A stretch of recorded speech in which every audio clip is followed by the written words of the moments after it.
All right, we are live, and for some reason the intro didn't go. Hey everybody, what's going on? Welcome to another episode of the Heavy Metallurgy Album Club. Hope you're doing well. Boom! There was a beat in my nose or something. That'd been embarrassing. Yeah, good to see everyone.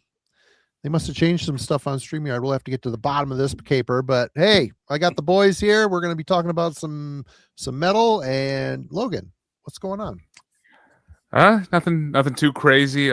Spring has sprung around here. It's been hot and humid already. Fun stuff. All hail the conquering hero, though. That was a fun stream you guys did on Friday. Spoiler alert: this album did well.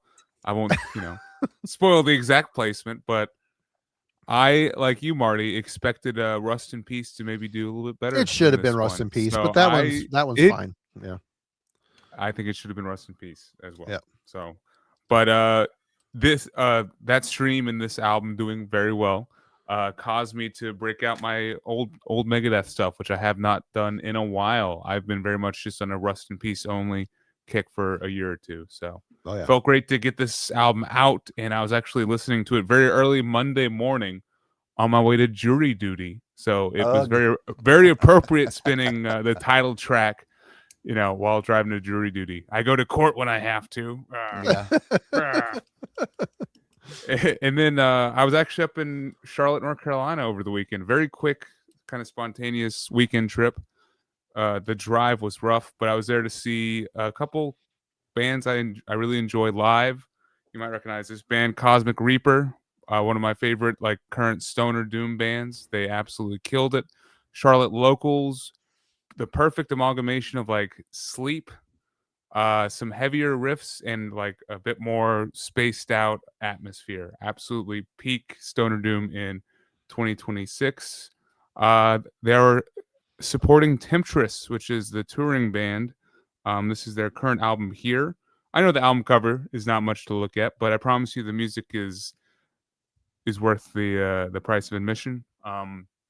Dynamic, somewhere in between post rock and stoner doom and stoner rock. Very spaced out, chill, just kind of good vibe music. And there's three vocalists, two girl singers, and then the dude who's the bassist. And it's just a cool dynamic listen all the way through.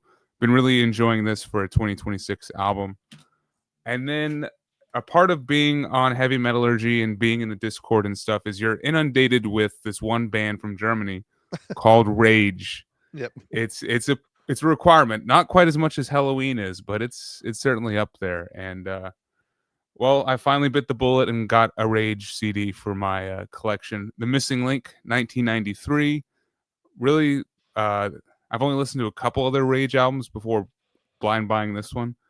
Trapped and Unity were the main ones I was paying attention to. This is good. It's kind of long. It's like an hour runtime.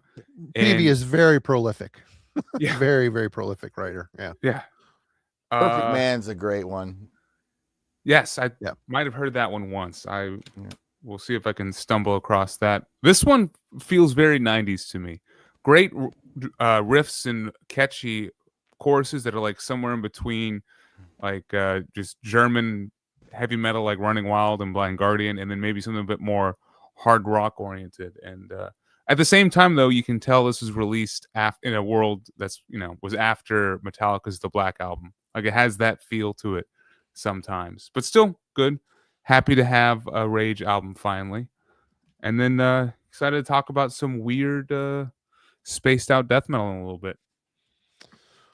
All right. Jim, good to see you, man. How you doing? Doing well. Good to be here. Yep. Just living the dream, right? Picked up Nile, The Underworld Takes Us All. Which came out, I guess, was it 2 years now? Yeah. 2 years. Yeah, I remember, got a lot of love here from a lot of the Metallurgy crew, and I liked what I heard, but I never got around to getting it. But I found it for a good price. I was at this local shop. I was just flipping through, and they had it, and so picked it up. Happy to have this. Really cool frenetic riffing, as you would expect from now. But yeah, good stuff, man. I haven't spun it a lot yet, but yeah, looking forward to giving it more of a deep dive, because definitely a lot of interesting, cool stuff going on. I like all the cool backing choral vocals and everything like that. I think they're pretty neat. And something we've covered on Metallurgy before, and I'm always grateful to Marty for putting this on my radar, because it hadn't been before. My reissue of Sinister, was jamming on this week, and Endless banger. Love that. yeah, record. yeah. This is just a great riffing, like just death metal with great like thrashy style riffs. It's just never gets old. Good banger, good mood stuff. Wish they did another album in that vein, but they did not.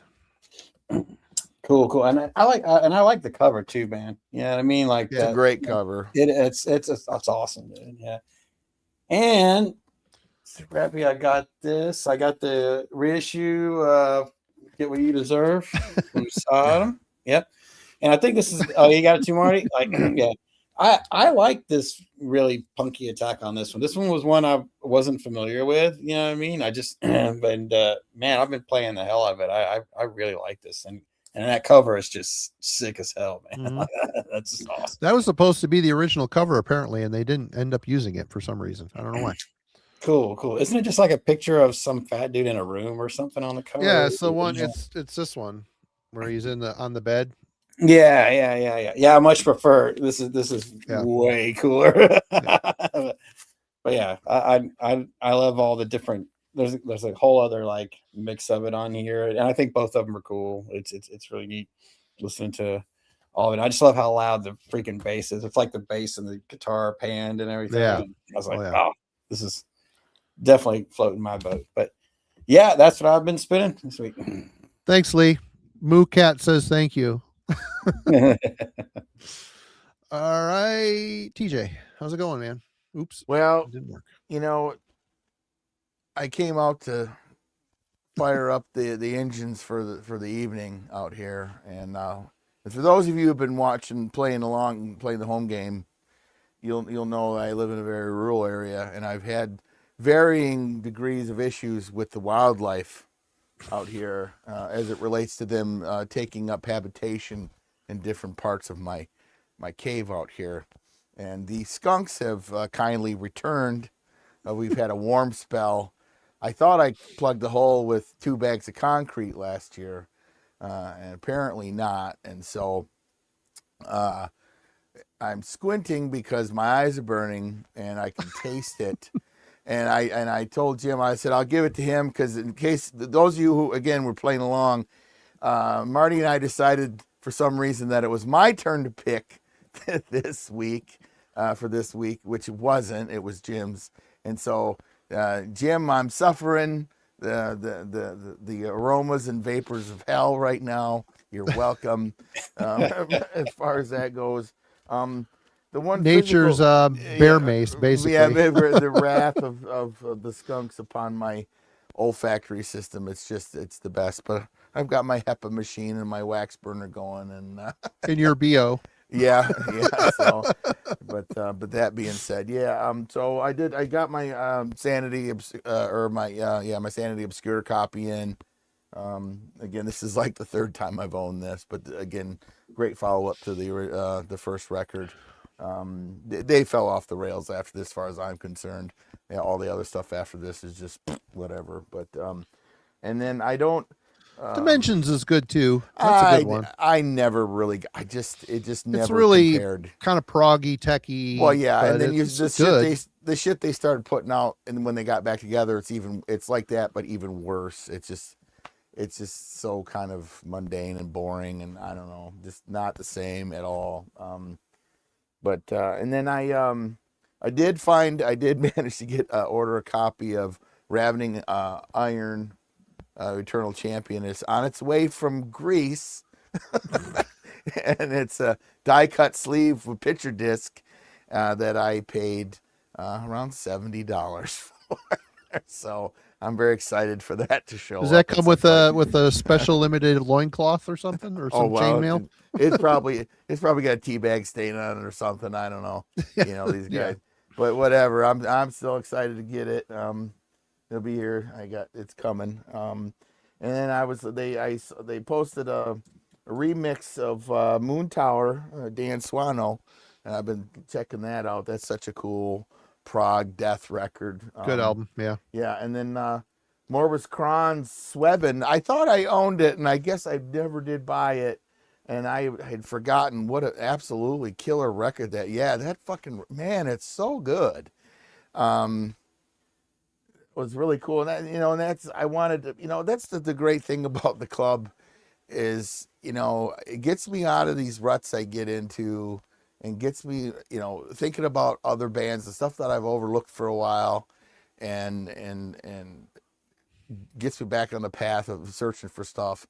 And, well, somebody tried to tell me. Yeah, they were screaming it in the chat. Apparently, I know. Yeah, we weren't paying attention. And Marty and I were like, "No." I was just going what you told me. I was just following. Oh yeah, that's right. It's my fault. It's your fault. It's my math. My math sucks. But mine too. Fine, it happened. All right, just accept it. Here we are. It's over. I mean, we could have. Yeah, Jim, stop bringing it up. Justice for Jim. Justice for Jim. It is. I'm swimming in the fucking. It's the skunks have attacked, and it's all for Jim. So, but otherwise, yeah, man, just been a cool week of listening, and then this record, of course. But anyway. All right. Yep. For me, what have I been listening to? A little bit of everything, but I am on the Sodom kick. Get What You Deserve. This is a 3 CD set. It's got 2 different mixes and a remaster of Get What You Deserve, and then there is the an EP. The third disc is a mini CD or an EP that they put out around the same time. I can't pronounce it. It's in German. So it's amazing to me that this album that I always thought was like low on their list of stuff to check out, it's been reissued and it's tracking number 5 on the German charts right now. An album this old is suddenly back and people are saluting. And also been spinning Decision Day as well. I just got to say, we did a deep dive on Sodom with Devin and Jurgen and a ranking. And this is one of the rankings that I've come out the other end on, still spinning the band. And there was a bunch that I hadn't heard. I think M16 or Code Red was the last one I had by them.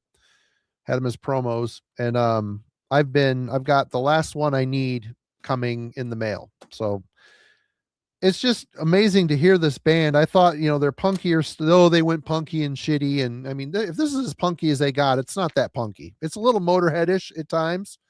But God, songs like Jabba the Hutt on here, what a banger. Absolute banger song, man.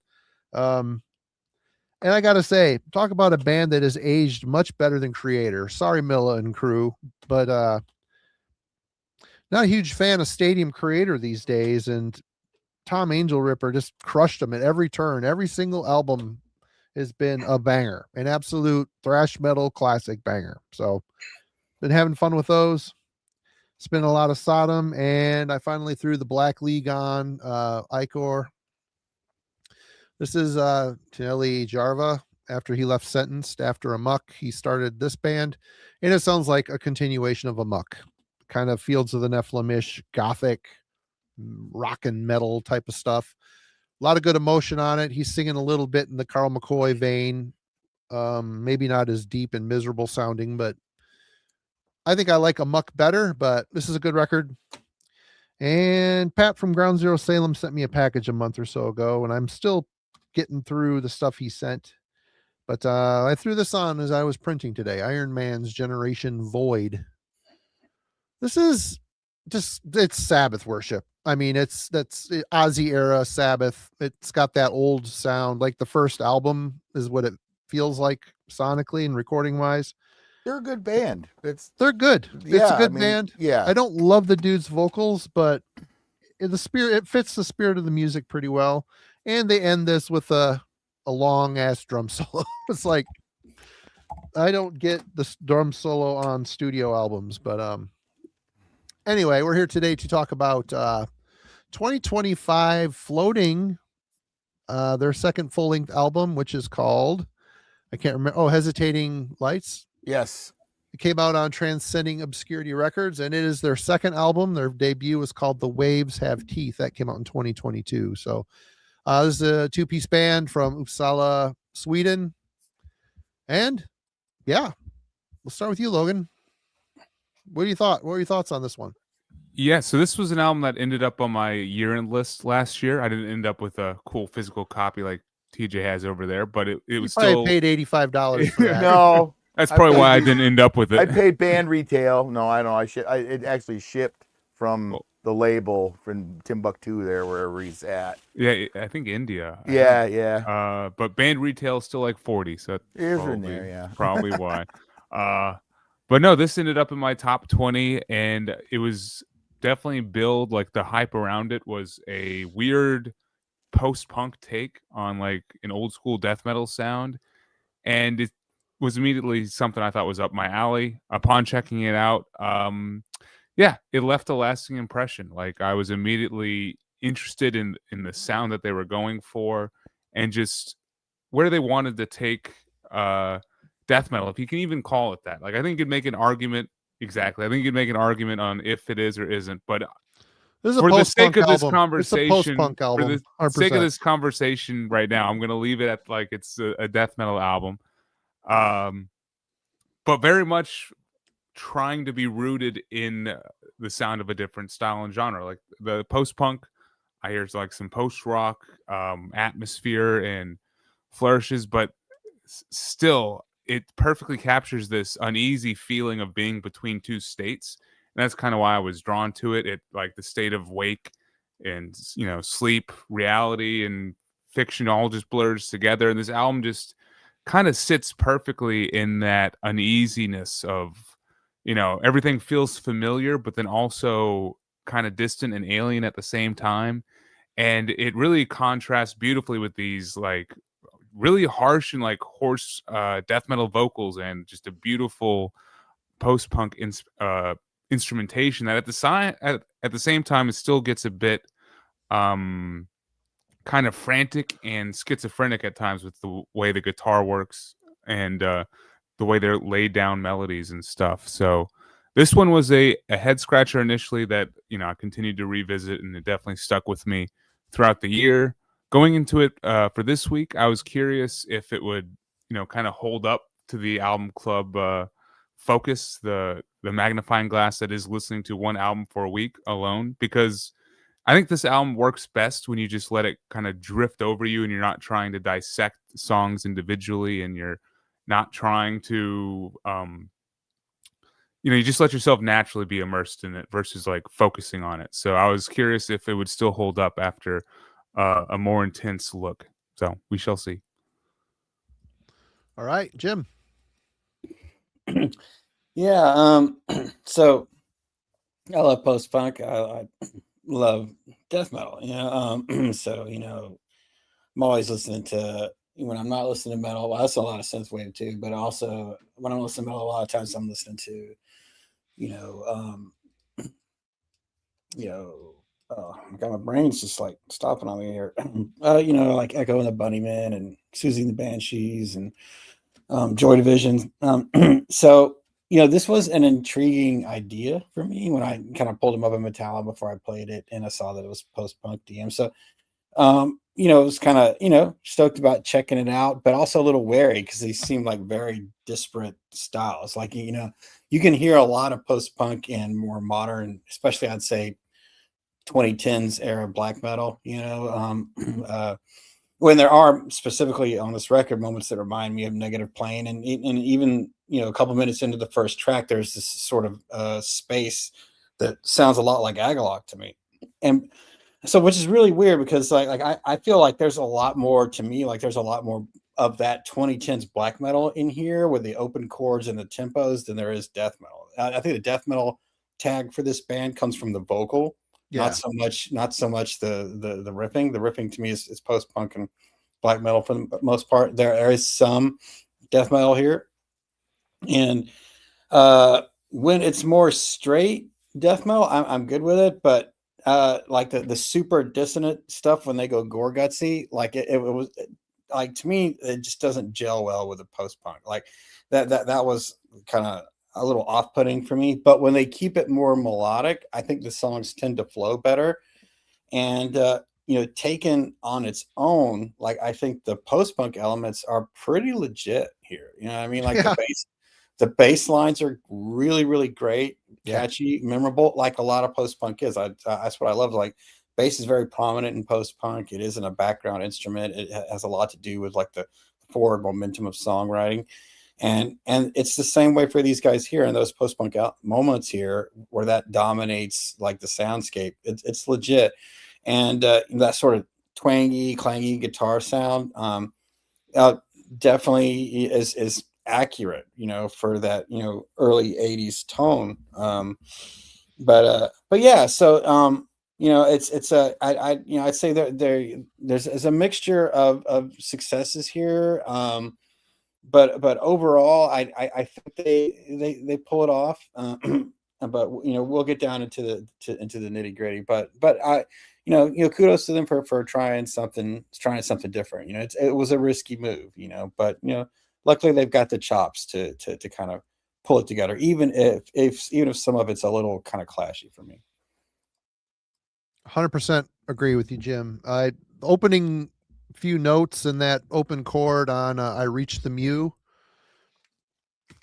reminds me of Spellbound off of this album, Juju. As a matter of fact, I listened to this record, and if you would take Susie off of this record, add some moments of distortion and a few blast beats, you would have Floating on this record. It's that floating. This album really hit the spot this week because this has kind of been the mood I've been in lately. I've been going between like gothic and industrial and metal and Sodom and all over the place. But usually you get metal dudes that try this level of experimentation. They get the overall Cliff Notes version of the style they're trying to emulate, but it's never completely authentic. Listening to this here this week, the post punk, I would call this a 3/4 of the way post punk record but they're very uncompromising with the vocals, which I think is great. There's no clean vocals on this. It's all like a moaning / death metal deep moaning type of style. And it's a really nice contrast up against the more jangly, the open chords, those, picking the notes in the chord instead of having riffs. So, and then the bass, like Jim mentioned, they're not like stripped down repetitive bass lines like a Joy Division or stuff like that. They're interesting bass lines. But they're very much the foundation of the songs. And when they do kick in the guitars, the distortion feels very backed off. They don't have the gain max. It's like halfway, or maybe even at 11 o'clock instead of 2 or 3 o'clock on the dial. It's an interesting sound, and they do it so very well. Getting back to what I was saying, though, it just feels what these guys are doing. It doesn't sound like a metal band just taking a stab at some, ooh, we like Joy Division or we like Susie and the Banshees. It sounds like they're that type of a band messing around with metal. So I don't know. I was very surprised, and then how very listenable this record is as well. TJ. Yeah, I stumbled on this on a Bandcamp dive, like I do quite often, and I had no idea what to expect, and fired it up, and I was like, oh, this is really cool. Right off, the first refrain on that first song, I was just like, okay, I get what's going on here.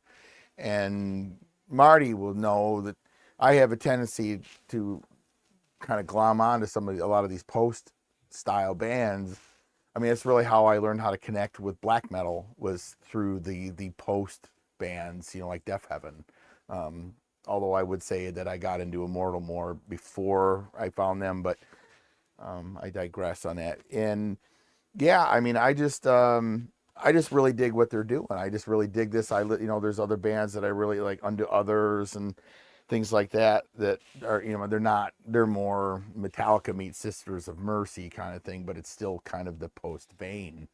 And this just I was just really enamored with this stuff. And for me too, with bands that are doing this, and this is a conversation that I've had with Marty many times, that I'm again really drawn in as a musician to other bands that are willing to take these huge risks in the way they write the riffs and things, and dare to kind of tread these other paths stylistically and make it work. It's like when you listen to a Panopticon record, and how in the fuck does he fold that bluegrass into that music so seamlessly and so perfectly?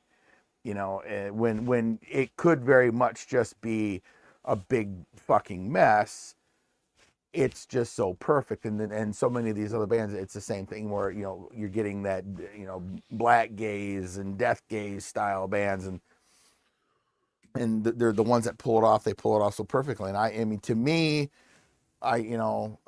where Jim's liking it, but I feel like they, when I listen to this, I feel like they're hitting their marks with this stuff. But I digress. I was a happy accident stumbling on this. I'm very surprised you like it. It isn't really a you type of record. Well, It's weird. if you look at, think about bands like Deaf Heaven and stuff that I absolutely adore, minus the one record they put out like 2 records ago that was just not even black metal record at all. But I do like a lot of this stuff when it's done right, and it just connects with me on that level.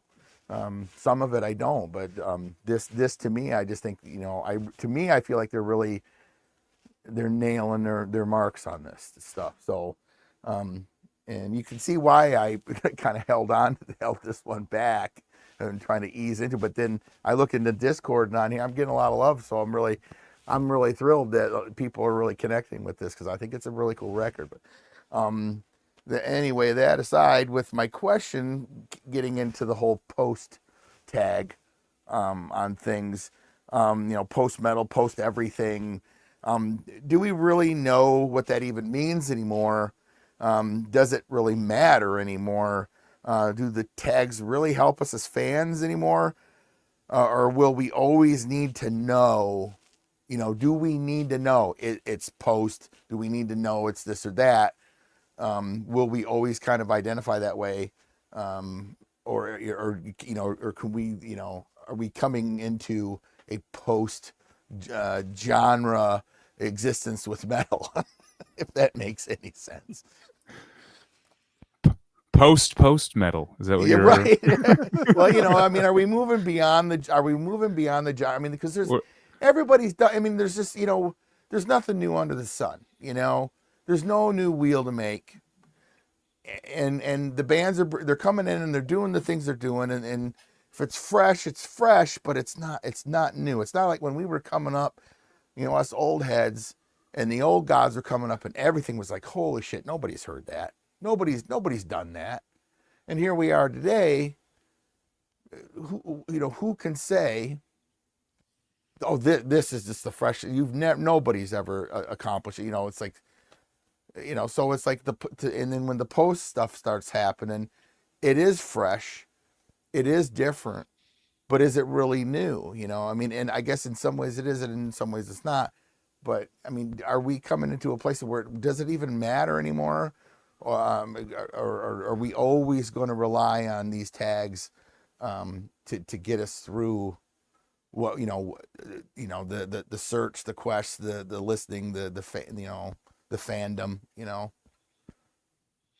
I will say that in order for anybody to do anything new these days, it almost seems like they have to do more of everything, and you run the risk of alienating people with what you're making. Yeah, it could be a cool new version of the wheel, but is it necessary, or is it even going to be listenable? Anyway, Logan, your thoughts?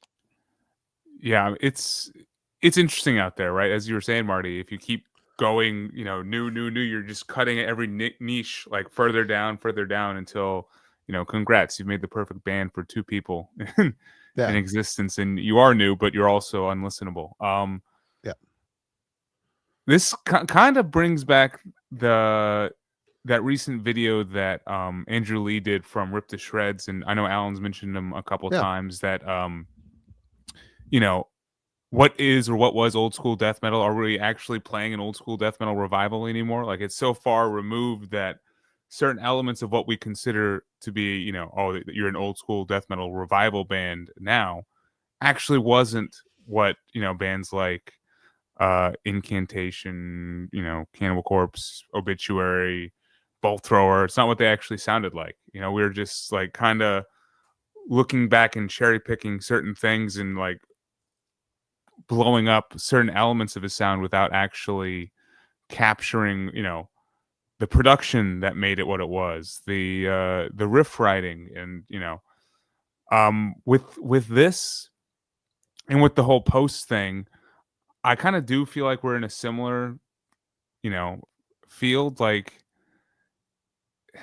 I think it's just used to in a way to describe atmospheric and not overtly always heavy music, you know, like that's kind of when people use the term post in front of whatever style. It's like we're going for a certain level of repetition, a certain level of atmosphere, and a certain level of dynamics that maybe you wouldn't typically associate with a straight up death metal or black metal listen, you know, especially if it's got like this kind of dreamlike quality that this floating album does. So is that losing what, you know, post rock, post punk was initially about? Maybe, but also I do agree with TJ. I don't know anymore. I just know what the current term is, and it's used for that. Would I appreciate a new term to call this? Maybe, but you know, I feel like people are scared to come up with a new name for something versus just use the old name and then just, you know, slap, you know, new wave of traditional or new, you know, modern post death metal or whatever. So I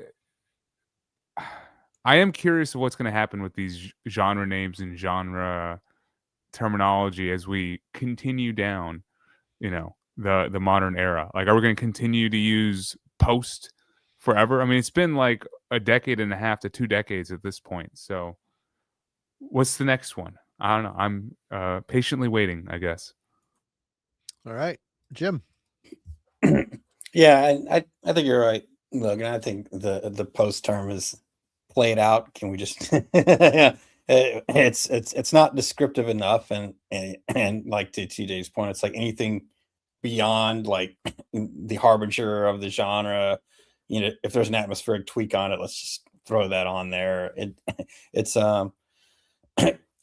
I'm fine with it so far, but because it's served me for kind of distinguishing stuff for these last 20 years or so, and 40 going back to post punk. But I do feel that it's in this day and age where we're getting like a lot more granular with our descriptions. Like you just mentioned, look at new wave of traditional heavy metal, stuff like that. And maybe that's a little long in the tooth, but I think I'd like something that is a little less lazy in its definition and a little more descriptive, right? I do feel it's a little too easy just to throw post dash in front of something and be done with it and say, okay, here is insert genre here with some atmospheric elements, with a little bit of, My Bloody Valentine or Tangerine Dream or something, or Swans or whatever, and I think that, we as listeners or critics or whatever you want to call it, I think we all can do better. When we're describing something, I think we can all, moving forward, come up with better terminology to sort of break down, a play on a genre that lends itself to more delay, more reverb, more open, elongated passages, more songs that move, that are more like movements in terms of like, crescendo and then pulling back and then crescendoing again. I mean, that all that kind of stuff is, the posting kind of pushes its, definitions there. But I think we can do better. I think I'm fine with where we have it now, in the past 40 years for post-punk, post-hardcore, post-metal, whatever. I do think that with the kind of like dispersion of music across the internet and especially metal, that we as metal fans can come up with better genre tags than that it kind of give you a better clue as a listener as to what's going on than to just say, oh, wait, here's something that came after. So I'm not gonna disparage what we have now, but I do think that I'd like to see something a little more I don't know, descriptive, I guess. If we're gonna keep saying these kinds of things, because it does feel, even when I say when I'm describing like a sound to someone and I'm saying post punk or post metal, I feel silly now. It seems like it just seems kind of it's just as a term, it's worn its welcome. Not that there's anything inherently wrong with it, but I just think that we can do better.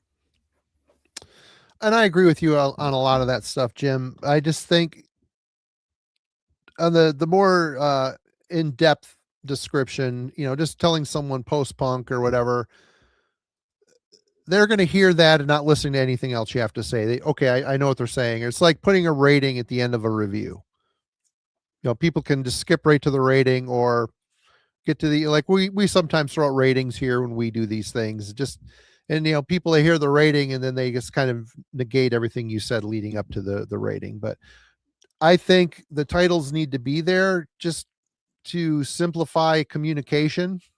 Like us guys getting together, drinking beer, we might, pontificate deeply on some of these records, talk, amongst ourselves. Cause we're a social group, we're friends, and we will get, cause we're into it, but we're just talking to normal people about music. It's just death metal, or just get the conversation over as quickly as possible. But in a case like this floating album, I think it is important to say what you say, post-punk, because that to me dictates the sound. It sums it up perfectly. It really does. The Susie stuff, or the Joy Division. Before Joy Division, the band was called Warsaw, and they were more of a punkish kind of band. All these bands were started shortly after seeing the first Sex Pistols concert. All those people that formed all these bands in England were at those first few concerts from the Sex Pistols. So post-punk sums it up nicely, because it's sort of punk. It's got the punk attitude in the way it's recorded and the way it sounds, but it's something different. It moved on. Susie, as she went on, she became more contemporary, whatever, a little more alternative or goth or whatever you want to call it. But her heyday, it was very much the post-punk sound. And when you say this floating is very post-punk, I instantly have an idea in my mind what might be, and then hearing it, it's like, oh yeah, it's definitely there. So I still think there is a use for it. But I do agree with you, Jim. I think we can do better and be more descriptive. But normal folks don't want to hear the blah blah blah, mah, mah, mah, mah, mah, it's the way that is. What do you think, TJ? Well, I think one thing you had said, and I think this is always going to be true, is that we will rely on a generic descriptor for many number of things to kind of condense conversation. Yep. So that way we want to convey something quickly and concisely. For the moment, we'll say it's death metal, it's post-punk, it's trad, whatever, but like Jim says, and I do, and kind of to the point of my question, it is such a kind of vagary, like it's post. It was like, well, post what? And what the hell does that even mean?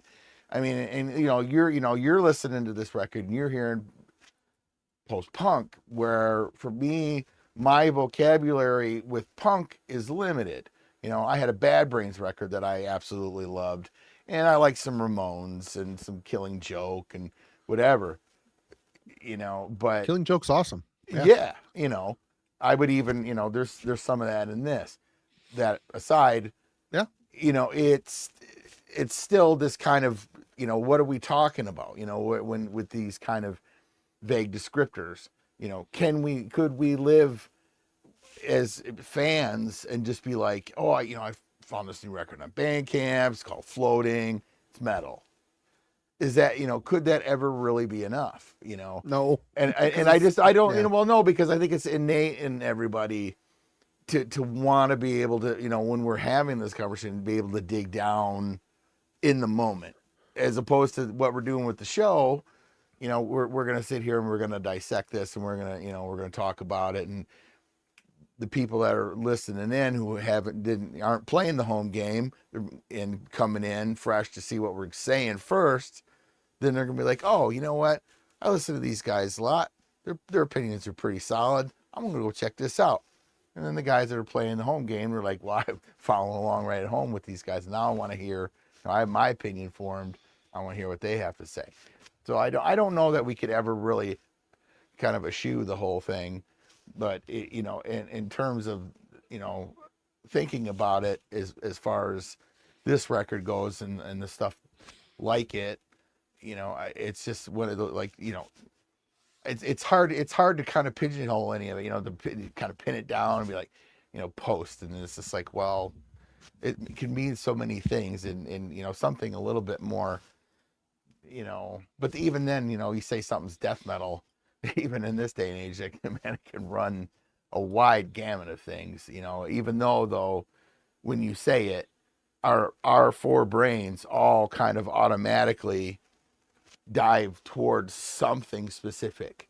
There's going to be based on our experiences, 100%. Our musical knowledge. Yeah. If I pick up a new record and I'm like, oh, I checked this new death metal band and they're called, whatever, and all of us are just going to be like automatic, something specific, some type of thing, and and I think we'll always have to have that. But I just think in terms of the trying to address for the show, I just thought it was an interesting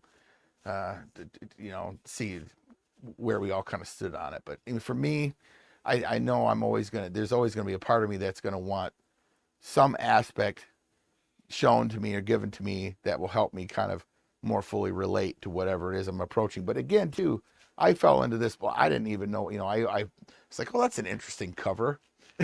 And I turned it on. It had no idea, but as soon as I heard it, I knew what it was. I recognized what it was. So, and you got to also take into consideration, you call something black metal at this point in the game, that could mean anything. like saying Death Heaven is black metal. To me, doesn't fit. It just doesn't fit. Because black metal in my head is always going to be super raw, nasty, dissonant, and satanic. That to me is the stripped down core of that description. But as things become more melodic and that's where expansive and evolved, it touches on that style, but it isn't really that anymore. It's become something new. And what do you call it? It's just easier to say, oh, well, that was why, like when when we were talking last time, and I said the thing about Venom versus Bathory, and Venom gets the kudos because of the album with the name, the way I read it. But does it sound like that? And to me, black metal has become a sound as much as a descriptor. Yeah. And so, if you say something like Death Heaven, which is absolutely a post-black band, or black gaze more so. Again, here we are, black gaze, but it's the sound that carries that as much as the verbiage, So I mean, again, our brains are automatically kind of taken to a certain place for that. Yeah. Another fireside conversation that no one's going to get the answers to. Right. Death metal with possess 100%. I mean, that 6-7. like the kids are saying. I think so too. I think though bands like Early Destruction, Sodom, very much the first wave for me of black metal. That's kind of where that stuff started. And Hellhammer, you can put in that Anyway, this is a whole nother side thing. Yeah. Let's discuss the musicality and composition of Hesitating Lights. Logan. Well, TJ, I think you finally explained 6-7 to me. I had no idea it was about venom and battery, but Well, I get it now. Me and my coworker have decided that's what it means. That's and so okay. we joke around at work, and when we're undecided, we throw that at each other. 6-7, 6-7. Like, Yeah. Hello, fellow kids. 6-7. Yeah. No, one of the reasons why this floating album caught me was I kind of actively look for an album that has that element of just feeling otherworldly and distant, and like you're in a dreamlike state to kind of connect with it. Like this Morbus Crohn is probably the first connection with an album that maybe really just scratch my head and be like, what the hell are they trying to do? What is going on? And it works. Like I was listening to this today, and yeah, it's just two different things shoved perfectly together in one album. Like it's that beautiful, clean, like almost sleepy, listless atmosphere combined with this more harsh, like death metal element to it. Morbus Crohn, of course, has a little bit more of actual like death metal riffs and stuff sprinkled in, but I think what they were doing really does carry over to this floating album in a sense. And one reason why this album works for me is because the band fully embraces it. I mean, and Marty, honestly, hearing your opinion on it kind of confirms. I didn't necessarily think like, oh, they're 100% playing post punk, but I don't have that connection to that genre in the way that you do. But to me, it sounds like a band that has a fully integrated style or a fully realized sound. They're not And just they did it right. a death metal they did band. It very right. Yeah. They're not just a death metal band being like, okay, quick, do a post-punk part. And then, the bass comes out and there's a weird clean singing section or, a jangly guitar bit for no reason. And then all of a sudden, like the buzzsaw guitar comes back in after. It's fully integrated. The sound feels fully realized, and they don't abandon it at all. They literally stick to it, that they don't leave the death metal vocals especially behind. Like that currently seems to be a trend with a lot of bands where they'll have one or two songs where they'll go to like a clean singing section. Not here. They stick with it. They make the vocals more brutal or more raspy, more like, hoarse and shouty at times, but they never fully leave it. And I think it makes the band have a fully cohesive sound throughout the full listen. So I appreciate that. The guitar work, of course, is like the other highlight. And I mean, to me, it's definitely in that post-punk style. Like there's nothing really death metal about what the guitars are doing at all. Like maybe some of the riff writing is kind of frantic, but it actually makes me think of like a math rock or mathcore kind of sound where it's like these discordant and swirling melodies that are like kind of at odds with each other at times. It's an interesting, like jarring approach in comparison to a lot more atmospheric and beautiful intros and verse riff writing that the band does. So I do like the drum performance, and it's funny, I actually did not realize this until today. These are programmed drums. This two-man band. This is programmed drum performance. Really? I never dug down that deep into it. I didn't even know. Right on. This is what the archives says. There's not an actual drummer. It's just the two guys and one dude. He's the programmer or whatever of the band. So I'm assuming it. To me, they sound perfect and a little bit closer to like what in times. Like we do more of a simple like one note kind of blast beat or double bass sections, or a bit more like energetic and frenetic performance, and that makes the music feel just a bit more urgent and kind of pushes the boundary as they move. So I just like the contrast between how clean and post-punk and one side the guitar performances, and then like the actual kind of harsh and kind of uneasy feel of the vocals and the drums. It really captures this dreamlike, is it a dream, is it a nightmare kind of vibe that the album is going after. So to me, the musicality is unique, interesting, and something I have no issue returning to. So it's a thumbs up from me. Right on, Jim. Yeah, Buchanan composition. Just like I said at the start of the night, I mean, their chops at playing the post-punk styles are legitimate. I mean, it's like you take away all the harsh elements, and these guys could definitely be,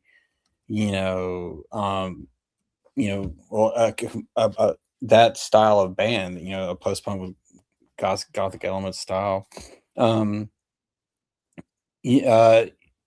There are moments where I feel like the two don't mesh well, and I'm going to call out like Grave Dog on that song, like the crazy gore gutsy style riffage, the super dissonant stuff, and then suddenly break. Okay, then we go to the post punk stuff. Like on that song, like I think the post punk elements. It's kind of a shame because I do feel they're really well done. But like all the crazy dissonant style gorgutsy riffs there meshed together, like it feels like they're saying, hey, look, we can be super heavy and weird dissonant too, besides this other stuff. And so that song felt really forced to me, and it was a little bit of a chore for me to get through.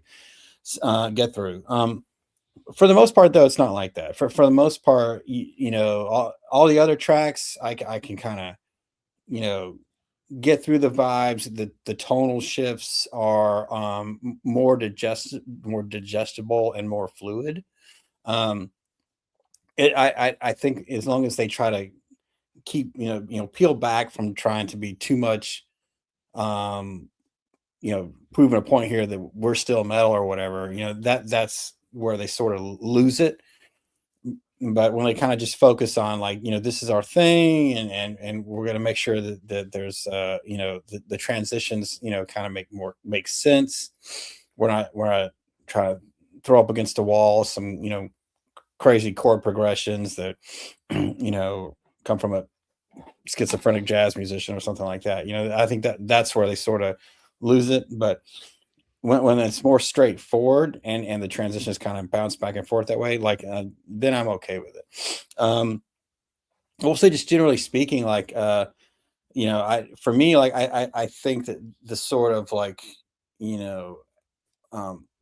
sparseness of the kind of tremolo guitar playing without distortion, the like bass line that's more like high to mid range, not like a lot of low end, like all that kind of fits more for me like into that black metal realm when black metal encompasses that, and makes a little more sense to me, and really for the most part I feel like these are mostly black metal riffs, so it most of the time works for me, and it works less for me when it's like the dissonant death metal stuff.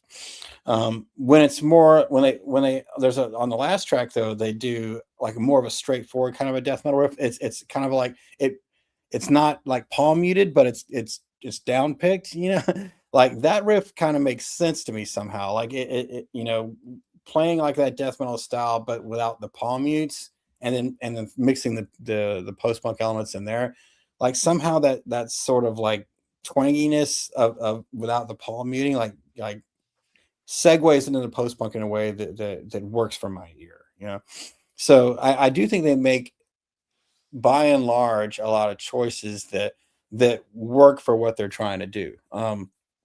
It's only when they just try to get like really bizarre, it felt to me like they were trying to like say like prove a point or something, like, hey, you know what, we could do this really crazy stuff too, and I'm like, you don't need to do that. It was sort of a jarring shift from track 1 and track 2 for me for that reason. So and the rest of the album I think flows a lot better. It gets better from there. So yeah, I think I'll kind of leave it at that for musical composition. Obviously they're good. They're good at their instruments. And dude, I got to give the guy kudos. I I did not know that was programmed drums. I didn't even consider it. Didn't Sound sound good. it. Yeah. So, hey, man, kudos to them for really excellent drum programming. I mean, that's something that, you know, I often can sniff right away, you know, when and the sound too, the sound of those drums is really warm and sounds legit. So it's almost scary. Right. But hey, I'm okay with programmed drums. It's no AI drums. Right. All right. TJ. Yeah, I mean, I'll get out of the way right away. As far as players go, and apparently programming, it can be such a distraction for you sometimes when you know that going, you know, right through the gate. That I just always in the back of my head, it's not a real drummer. It's not a real drummer, you know. But even if it's good, but I hadn't even considered it. But these guys are great players, and you know, and I think his vocals, I really like. I like that his vocals are. They're more gross than guttural. They're not. They're more, you know. He's trying to do something with them, that's not just like, oh well, we need death metal vocals on, you know. So it has a little bit of feel to it, which is cool. And that the fact that, and it's been mentioned already, that, you know, they don't drop out of that anywhere in this, which is great. You know, they could have tried that and got into some clean crap and whatever. It might have worked, it might not have worked, but at least, you know, for this, it's straight through. They keep it, you know, heavy, brutal. But for me, the thing that really sold this for me more as far as musicality and composition is definitely it is the composition and the songwriting on these things. You know, I hear what Jim's saying, you know, and for his ear, you know, he you know, they're missing their marks and spots and this and that, but you know, he's enjoying it. I feel like these songs, even though there's a couple on here where they're not my favorite on the record, I feel like they did an excellent job conveying what they were trying to do and composing these tracks. I mean, like I'd mentioned before, you know, how they can seamlessly bring these unique elements and outside styles into an extreme style and shift between them and do it so effectively. And you know, and again, for me, as someone who, you know, pretends to be a musician and a songwriter on Mondays at band practice, you know, this is something that inspires me, you know, to be, you know, brave that way, and to be able to try to step out of the same kind of riffs and ideas and tropes that I tread on all the time, and try to break through that mold and to do something that's, you know, at least, you know, fresh, you know, creative in a different way. And I just, you know, these songs, I think they're just, they move so effortlessly. They're, to me, to my ear, they sound very cohesive. They're emotive, they're dense. There's great feeling and power in them. You know, I don't think any one influence necessarily outshines another here, but I think they demonstrate that pretty well. You know, I just love how easily they move between it. You know, there are parts in here that do have this kind of a jangly black metal feel to it, and then juxtaposed against the death metal stuff and the you know, the post punky vibe, and you know, the Cure riffs and the, you know, and that kind of stuff. And it's just, I think the songwriting is bold in a way that, you know, me personally, I wish I could be a little bit more personally. But for me, that's the overall with this category. That's the thing that really stood out with me. I just think the songs are just really cool. I really like the way they did everything.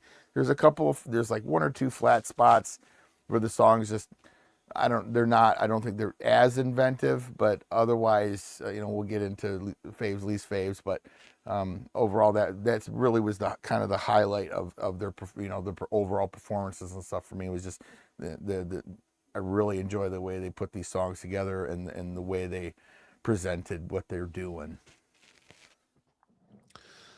I'm with TJ here. I think I see what you're saying, Jim, but for me, one of the triumphs here is the fact that Well, one, there's no songs on here I disliked it, and the album flows with good cohesion between, some blast beats, and, 3/4 of it is very post rocky. But the reason why I think, sitting here trying to consider why I think they were so successful at this, I think it's because of the sound they chose. Um, they, because when the post rock parts hit, there isn't much of a change in the guitar tone. There really isn't.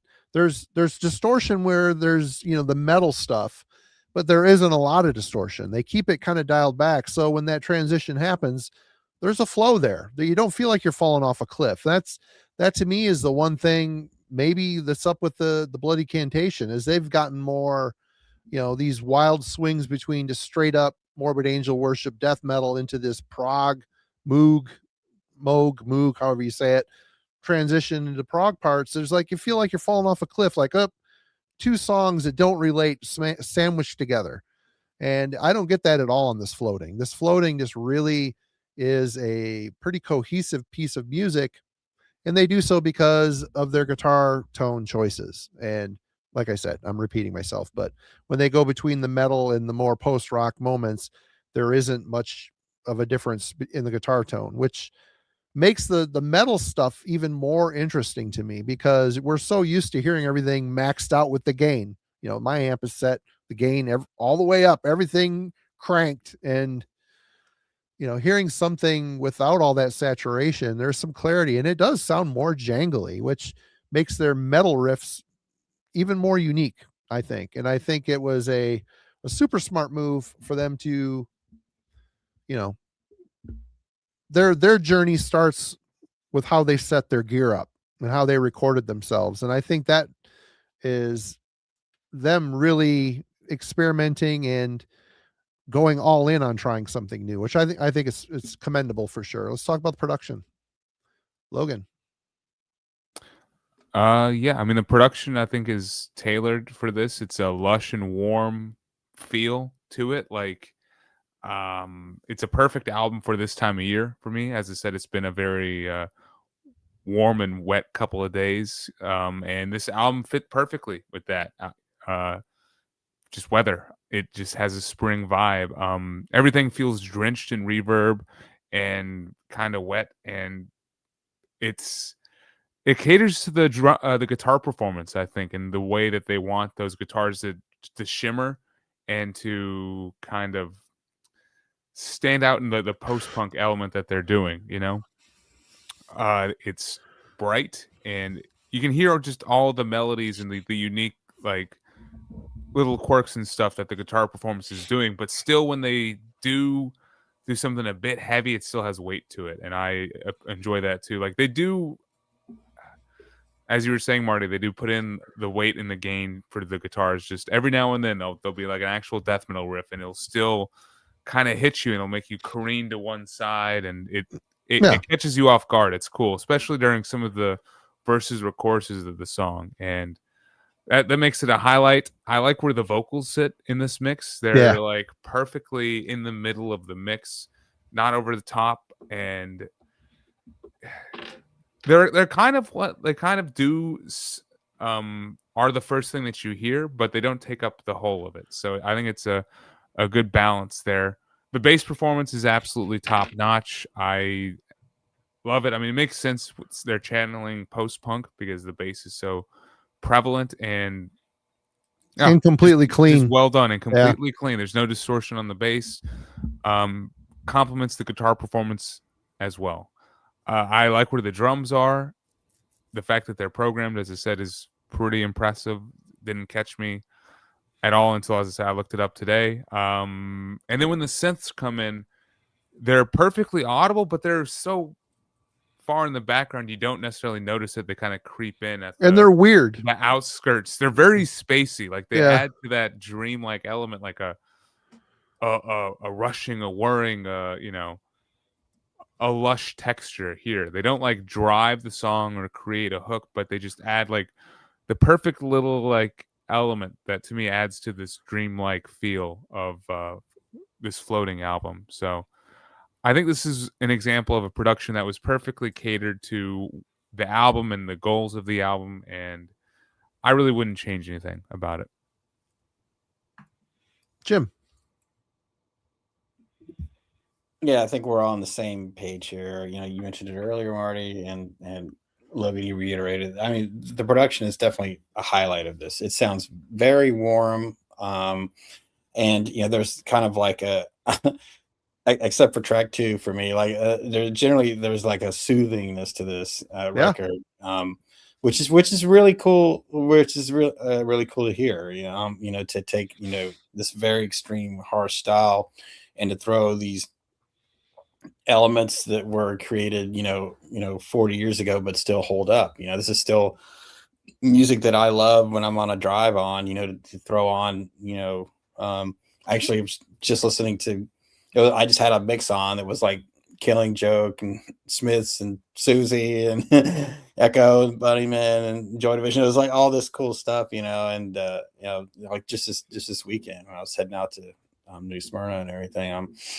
So it's really cool that it says to me that, hey, there's a lot of us out there that we love our extreme metal, but when we want to just relax or go for a chill drive, like this is what we throw on. And it's still dark though. It still has a darkness to it. Oh yeah, absolutely. Is it still dark? Well, that's why, right? Unifying factor. Yeah. Yeah, because if it was like too pretty or if it was like happy, then that's where I think most of us here, we have trouble with it, right? Yep. I mean, we can't handle the bubble gum, but we can take our, poppier sounds with darkness and depression, embracing, dark emotions, the dark side of humanity, just like metal does, right?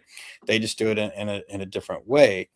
And, it's that's the connecting fiber right there. It's less fantastical. The post-punk shit and the gothic, gothic is pretty fantastical, but post-punk feels very real, Yeah, and it absolutely does. But we can hear that. It's kind of like being into metal, you sort of have a warped ear anyway. Yeah. And and that music is it's like a warped take on pop. It's like what happens when your record is left out in the sun. With sort of like the slightly off key vocals or like the guitars that sort of fall off the edge of the verses and stuff like that. The strange picked notes and chords, all that stuff that kind of comes together as a genre, and every single trope that I just mentioned of that style is present here. I kept waiting for them to drop the ball and disappoint me on that front, but they never really did, like musically. And I think, Logan, like you mentioned, I like that they didn't like to switch from like and then like going from that to Morrissey, like that would have been like, okay, now you guys are just stitching together things that don't work. Yeah. You know what I mean? Yep. But keeping the vocal brutal like was sort of like another connective tissue between those two genres was like the vocal he used. It kept it in that metal realm without making everything seem like conjoined in a bad way. But the warmth of the drums, the presence of the bass up in the mix, very emblematic of that style.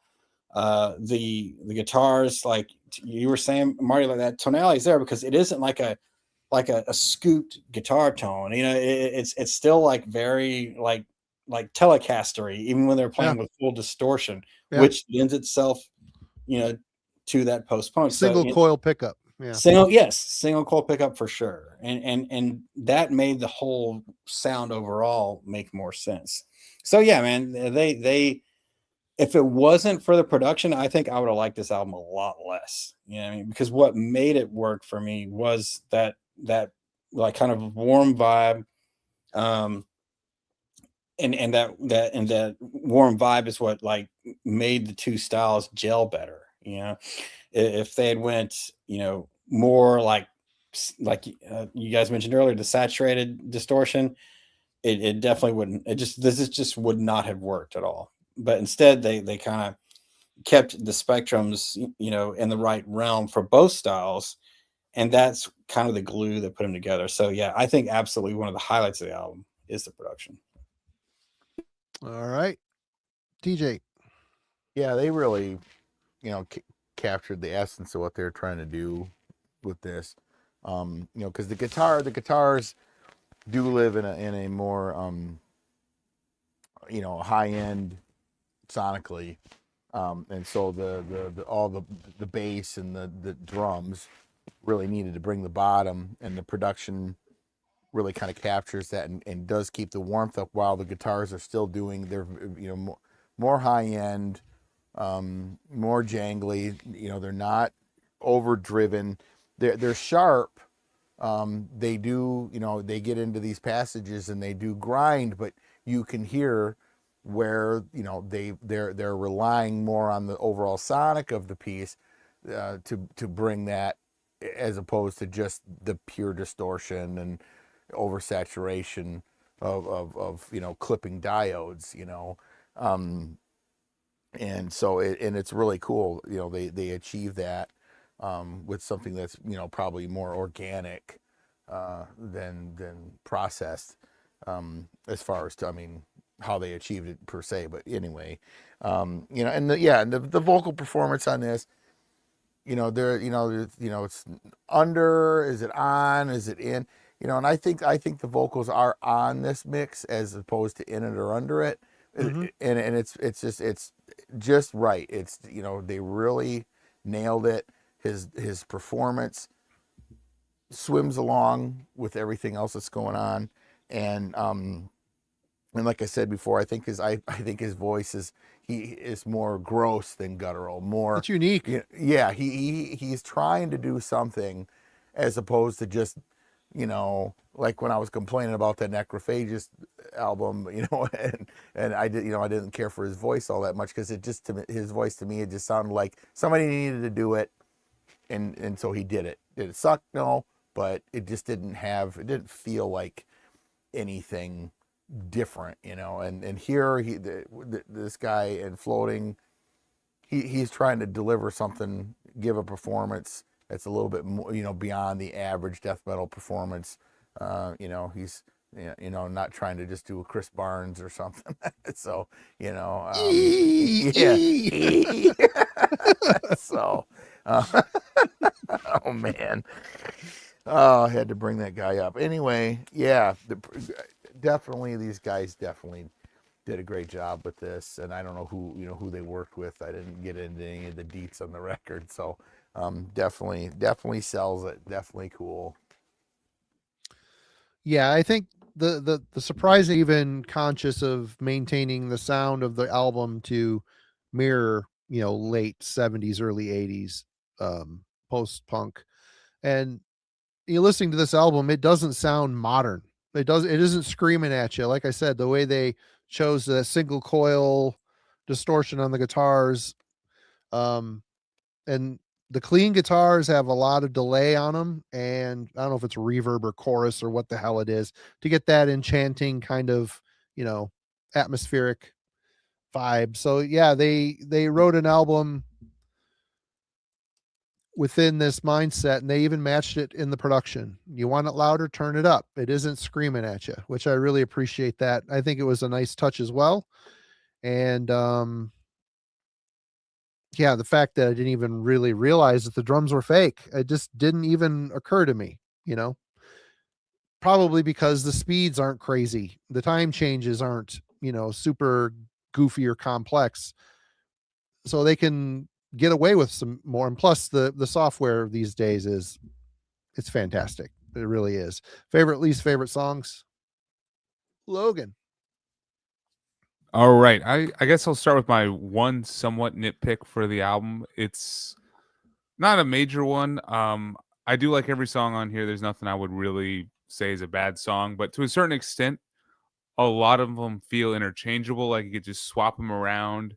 You can move track 3 to the 6th spot, and you move track 5 to track 4. And, outside of the real big opening and outro of the album, it kind of gets lost. Like you are kind of in like a dreamlike haze throughout the majority of it. I feel like some more recognizable songwriting could be in order for the next album to me.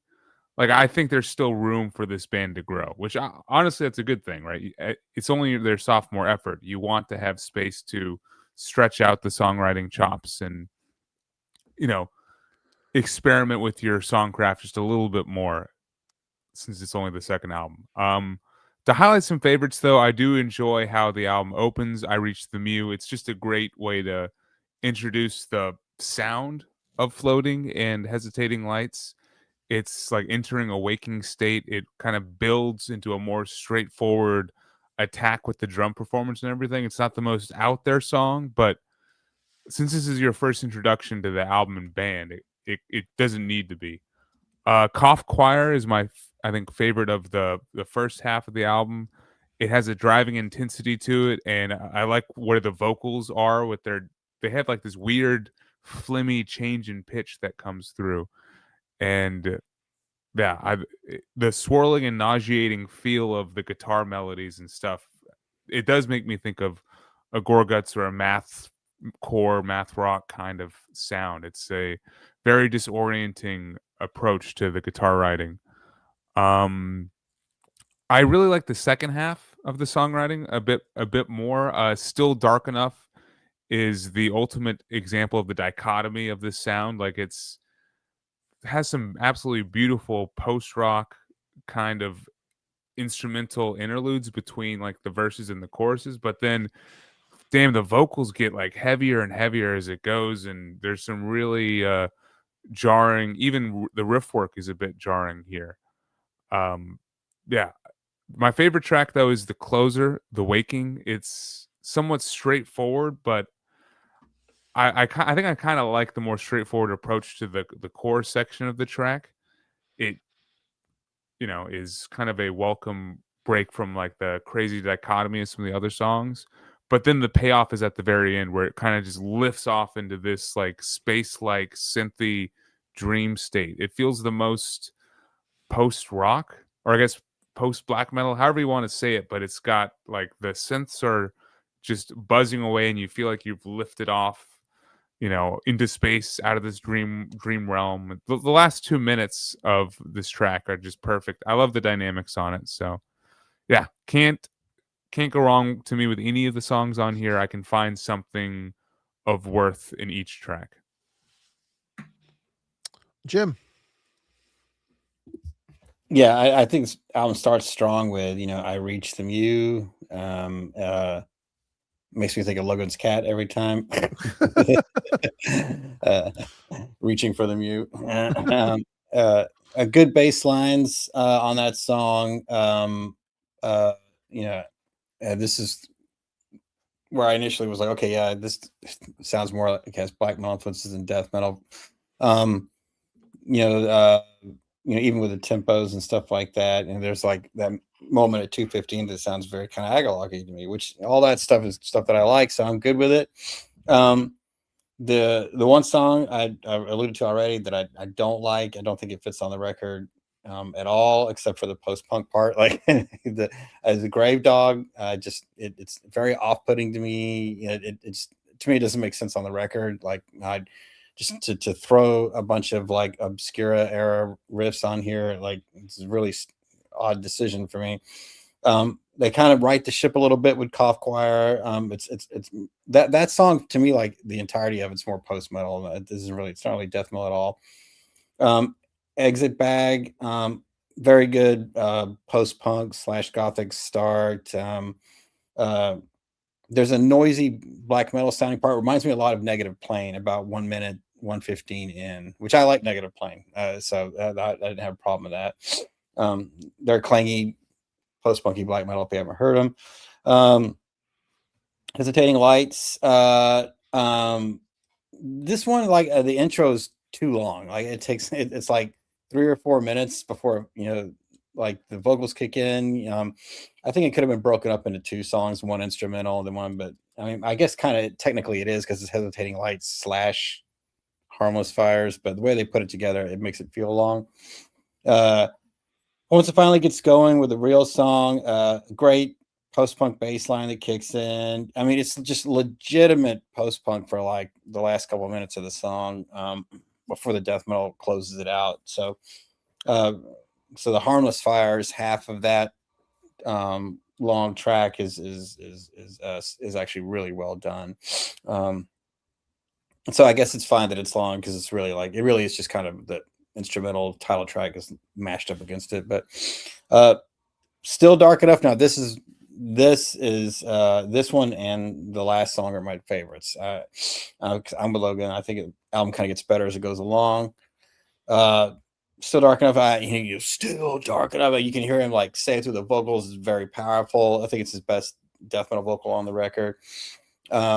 I think the combination of the two disparate styles really gels perfectly here. This is on this album, on that song rather. This is where it all comes together. This is where their intent, I think, is fully realized on Still Dark Enough. The title of the song matches the attack. It's like, yeah, it's still dark enough, man. It's got these other elements of it, but yeah, like I feel like it's a sort of a nod to their whole ethos. But it works really well. And another great post-punk section at 250. It just overall it sounds evil all around. So I mean, that song is absolute banger. It could have been first, it could have been last. It's that strong of a song. It could have booked into the record, but even coming in at number 6, it's still a good placement. Absolutely, really dig that song a lot. Wrong Body, pretty okay, kind of like their normal, kind of thing. I think the coolest thing here is that the verse riff is like this. That's what I was talking about. That's like a non-palm muted death metal riff. So I like that. It was just like, they're sticking to that single coil tone, but playing it, with this cool, like, down picked thrashy technique, but they're not palm muting, so it just kind of jangles out. So I really like that. That's really cool. So Wrong Body, great verse riff. But then The Waking, I'm with you, Logan. What a great closer. Yeah. This song, that song is just absolutely awesome. It's so dreamy. That whole middle section there, dude. I feel like it opens up. Melody just opens. It's awesome. Yeah. It's very expansive. You know what I mean? Every time it comes on, like I'd be working this week and that song would come, that section specifically, and I would just like stop what I'm doing and just kind of float for a minute. Like, oh, that's the name of the band. Okay, whatever. I didn't mean to do that. And I forgot what they were called for a second. I would not have used that, but yes, it works, right? I mean, it does. It perfectly embodies what they're doing. And I guess I'm going to go ahead and say I think that's my favorite track. It just edges out Still Dark Enough just a smidge, and that's because of that whole dreamlike sequence that really it demands your attention. Which is ironic because it really makes you just want to chill and zone out. But it calls you through the door, and then you just like disperse into tiny atoms. So, but yeah, they really pull it together here. And I wrote down, I really agree with this. Like, it feels like when you're driving down a road alone, like at night. You know what I mean? Like that feeling you're alone. You feel a little lonely yourself on the lonely road, like. They somehow captured that and got it into a song, and I really like that. So, The Waking, yep, killer bookend to that album. Yep. Hell yeah! All right, TJ. Yeah, my list isn't too far off from Jim's really or Logan's. I think the opener's strong. I didn't really care. Grave Dog, I don't hate it, but I think it's probably the weakest song on the record. And Cough Choir kind of follows in the same boots with that one to me. Exit Bag is a cool one. When my machine took a nap. It's got that kind of blackened miasma in there. I like the title track / Harmless Fires. It's the longest track on the record. I don't know. It didn't bother me. I didn't get a sense of it being too much. It just it all kind of went along and just did its thing. And I like it. It's seamless, and it's got, you know, the moments where it gets into a more of a pounding assault, you know. Still dark enough, really cool and angular, great mood to it. Wrong body, you know, right out of the gate it's kind of blast, and then it's just at the end. And then again, the waking, I think that's, to me, it's my, you know, overall favorite track on the record. I think that one kind of has a more consistent metal feel to the whole track, in my opinion. It's just a killer. The opening riff is just great. Just a killer track. It's probably kind of between, I'd say, yeah, The Waking, Hesitating Lights, and Reach the Mew. Those are probably my three tops off the record. I've already kind of touched on a lot of this stuff. I just want to say probably my favorite song on here is The Wrong Body. It feels to be like the most extreme track on the album, just for the fact it starts off with the blast beats. There's like some tremolo speed picking here on a chord, and as they're playing the chord, they're bending it. I love that. It feels like, you know, Funhouse Mirrors type of disorientation. Kind of throws off your perception a little bit. But while doing it, they never really lose touch with keeping their experiments listenable, which is very cool. Even catchy. I mean, not only is it listenable, it's catchy.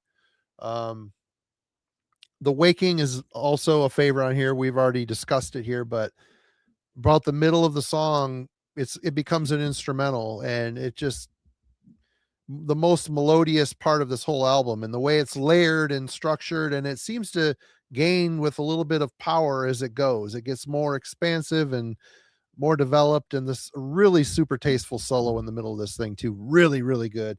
Awesome way to end the album on an upswelling of emotion. Very cool. You know, first time hearing this record, you know, I Reached the Mew. You know, you got the chords, open chords, and, you know, clean guitar, picking the notes of the chords instead of, you know, playing riffs. I was impressed. I'm like, wow, this is a good song. And it felt almost like a teaser, like, oh, this is what we could do, but we're going to hit you with the next song, just going to be, you know, spleen gargling death metal for the rest. No, they set the mission statement early on, and they stuck with it, and very impressive. Is there anything else I want to talk on here? Yeah, Exit Bag Song had kind of an odd time signature, but it's predominantly the most post-punk styled song of the whole album. Yeah, and I really like how they established this vibe, this older early 80s, late 70s post-punk vibe, but yet they're uncompromising with the death moans over the top of it. It's very cool. It's the little attention to detail here. It keeps you kind of grounded in, you know, wanting to call them death something. I don't know if I want to call it straight up. I was looking up their Instagram as we were on here, and it says moaning death metal in the name of their, like, God, I just don't hear a ton of death metal on here other than the vocals. But yeah, I have no complaints on this record. No songs on here that stood out as a faux pas. So let us wrap it up with judgment, final thoughts. I think we all get the gist of what we got going on here. Jim. Yeah, cool. It was you know, a unique listen, an enjoyable listen. With the exception of Grave Dog, I don't think that track belongs on the record at all. I will say that you know, while this was enjoyable, like it's probably not something I think I'll pick up, because I think for the most part, like, I like my death metal and I like my post punk. I'm not like super. I think this is a cool experiment, and it's unique, and it's well done. If you're going to do it, they did it really well. I certainly couldn't have done a better job of putting these two styles together. But I just know that if I was to buy this, I would not listen to it. I think I'm always going to reach for. I'm always going to reach for my Joy Division. I'm always going to reach for my Immolation. It's going to be one or the other for me. I just, and even though I do feel that aside from the vocal, this album mixes more, it leans more black metal than death metal. I think the bands that are more straight black metal that pull into post punk, like it's just the two styles just like swim better together for me. So yeah, I think this is a really cool attempt, and I really don't have anything bad to say about it. I mean, especially the post-punk elements are very legitimate, and the fact that they completely fooled me on the drum thing, like that's saying a lot. But yeah, it's ultimately I think cool, but probably just not something I would really reach for. Yeah. All right, Logan. Well, I want to start off by saying this is probably one of the most surprising reactions to an album that I've experienced in a bit. Like, one of the last notes I wrote was expecting bloodbath tonight. Like, I just didn't think what they were doing with the post-punk elements was gonna ring with a couple of you guys, and then the chat as well. But here we are, and I think it kind of makes sense in now hearing your guys' opinions on it, and the takes. I understand. This is a band that is fully embracing, or I mean, this is their identity. They're not like trying to cherry pick or create a unique hodgepodge of death metal and post punk. This is them. They are floating, and they're unique, and they're making me want to come up with new genre tags, which I think is impressive. Because I mean, I agree, death metal, post death metal, post punk with death metal vocals, it doesn't quite cut it to a certain extent. And I think any band, that kind of does that deserves a pat on the back. I certainly think there's an arms race for bands trying to be creative and then fans trying to catch up and slap them with a new genre label. And currently Floating is winning that arms race. So cheers to them. This was one of the more interesting albums from last year. It stuck with me through the year, and here we are in 2026, and I'm still enjoying this. It's easily an 8.5 out of 10 for me. Floating are on my radar, and I look forward to seeing where they go from here. All right, I'll let TJ have the last word here. What do you think, TJ? Glorious Dead, booty juice metal? Oh man, I don't know if people can stand the sex. That's too sexy.